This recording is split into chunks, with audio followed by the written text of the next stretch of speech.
അല്ല, ഈ ദിവസങ്ങളിൽ മാധ്യമങ്ങളിൽ കാണുന്നൊരു വാർത്ത, ഇന്ന് ഈ കപ്പൽ നമ്മുടെ വിഴിഞ്ഞം അന്താരാഷ്ട്ര തുറമുഖത്തിൽ അടുക്കുന്നു, അതിൻ്റെ ഉദ്ഘാടനം വയ്ക്കുന്നു, ഞങ്ങളെയൊക്കെ ക്ഷണിച്ചിരുന്നു എന്നാണ്, ആർച്ച് ബിഷപ്പിനെ ഉൾപ്പെടെ. പക്ഷേ ഔദ്യോഗികമായി അങ്ങനെ ഒരു ക്ഷണവും ഉണ്ടായിരുന്നില്ല.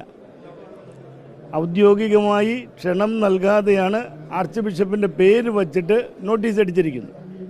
നിങ്ങൾക്ക് എല്ലാവർക്കും അറിയാം, ആർച്ച് ബിഷപ്പ് ഉൾപ്പെടെ ഞങ്ങളൊക്കെ ഇവിടെ എറണാകുളത്ത് മുൻകൂട്ടി നിശ്ചയിച്ച KRLCCയുടെ ഒരു സംസ്ഥാന സമ്മേളനം നടക്കുകയാണ്. രണ്ടാമത് വിഴിഞ്ഞവുമായി ബന്ധപ്പെട്ട് ഞങ്ങൾ സമരം നിർത്തുന്ന സമയത്ത് ഞങ്ങൾക്ക് 7 കാര്യങ്ങളിൽ ഞങ്ങൾക്ക് രേഖാമൂലം സമ്മതം തന്നിട്ടുണ്ടായിരുന്നു.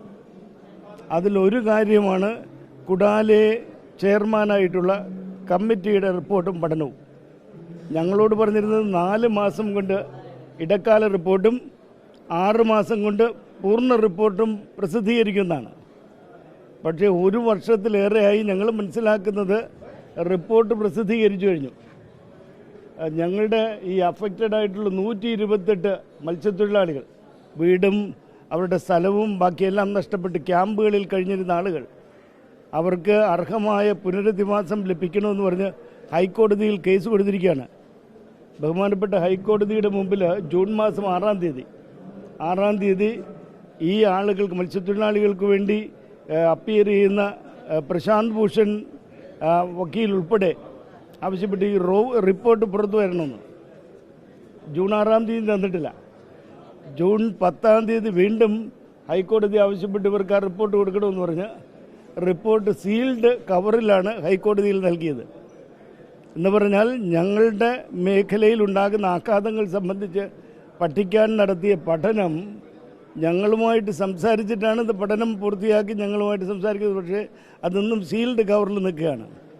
അതുപോലെ നിങ്ങൾക്ക് എല്ലാവർക്കും അറിയാം, മുതലപ്പുഴി ഈ വർഷകാലം ആരംഭിക്കുന്നതിന് മുമ്പ് തന്നെ വളരെ ഉത്തരവാദിത്തപ്പെട്ടവരോട് ഞങ്ങൾ പറഞ്ഞിരുന്നു, ചെറിയ ഡ്രെഡ്ജിങ് നടത്തി തീർന്നാൽ അപകടങ്ങൾ ഒഴിവാക്കാൻ സാധിക്കും. അദാനിയുടെ വലിയ ഡ്രെഡ്ജർ അവിടെ കിടപ്പുണ്ടായിരുന്നു. കാരണം 2018 അദാനിയും കേരള സർക്കാരുമായിട്ടൊരു കരാറുണ്ടാക്കിയിട്ടുണ്ടായിരുന്നു. ഈ മുതലപ്പുഴയിലെ തെക്ക് ഭാഗത്തുള്ള പുലിമുട്ട് പൊളിക്കാൻ. ഞങ്ങളന്നും എതിരഭിപ്രായം പറഞ്ഞവരാണ്, അത് അപകടം വർദ്ധിപ്പിക്കാനേ സാധ്യതയുള്ളൂ. ഇപ്പോഴും 200 മീറ്ററിലേറെ ഈ തെക്ക് ഭാഗത്തുള്ള പുലിമുട്ട് പൊട്ടിച്ചിരിക്കുന്നത് കൊണ്ടാണ് ഈ ഹാർബറിനകത്ത് തിരയിളക്കം ഉണ്ടാകുന്നതും ഈ വർഷം ഈ ജൂൺ ജൂലൈ മെയ് മാസത്തിൽ 10-ലേറെ അപകടങ്ങൾ നടന്നു. 3 മത്സ്യത്തൊഴിലാളികൾ മരണപ്പെട്ടു. പല മത്സ്യത്തൊഴിലാളികളും അവരുടെ ജീവിത ആയുസ്സിൻ്റെ ബലം കൊണ്ടാണ് രക്ഷപ്പെട്ടത്. വളരെ നിസ്സാരമായി ചെയ്ത് പരിഹരിക്കാൻ സാധിക്കുന്ന പ്രശ്നങ്ങൾ പരിഹരിക്കുന്നില്ല. സർക്കാർ മത്സ്യത്തൊഴിലാളികൾക്ക് നൽകിയ വാഗ്ദാനം, മത്സ്യത്തൊഴിലാളികൾക്ക് നൽകിയതാണ് ഈ മുതലപ്പുഴയിലെ പ്രശ്നങ്ങൾ പരിഹരിക്കാമെന്ന് പറഞ്ഞ്. അത് ഞാൻ നേരത്തെ പറഞ്ഞു, അതിൻ്റെ സാങ്കേതികവും ശാസ്ത്രീയവുമായ പ്രശ്നങ്ങൾ പരിഹരിക്കാൻ സമയമെടുക്കാം.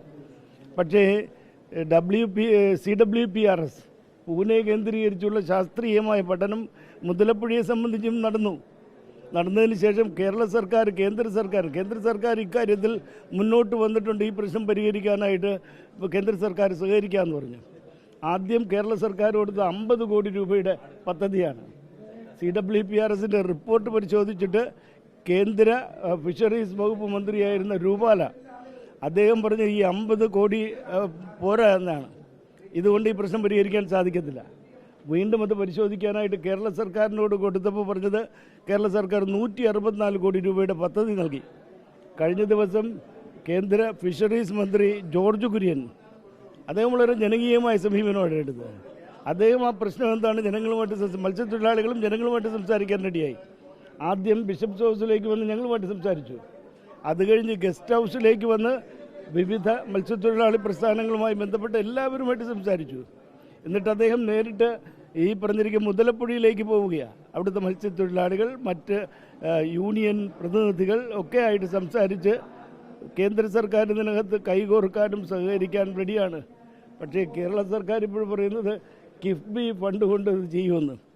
ഇവിടെ എല്ലാവർക്കും അറിയാം കിഫ്ബി ഫണ്ടിൻ്റെ അവസ്ഥ എന്താണെന്ന്. കിഫ്ബി ഫണ്ടിൽ പൈസയില്ലെന്ന് മാത്രമല്ല, ആ രീതിയിൽ നീങ്ങാൻ പറ്റത്തില്ല.